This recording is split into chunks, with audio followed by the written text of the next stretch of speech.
دون أن يغفل عنها وسلم.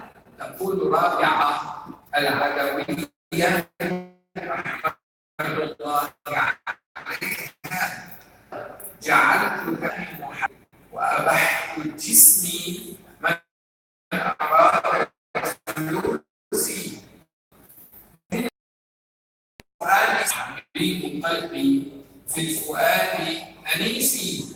وكذلك سئل الجريري أبو محمد وهو من كبار رجال القشيرية: ما هي الخلوة؟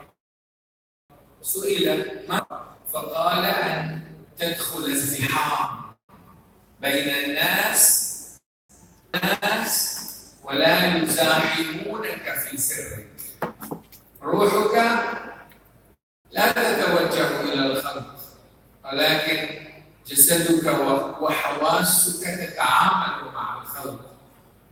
ومن هذا يفهم الفرق بين الجسد الذي لا يصح فيه أبدا أن تتعامل مع الناس وهو حالة ناقصة ومرحلة مؤقتة، والحال الكمالي والمنزل الذي عليه الراسخون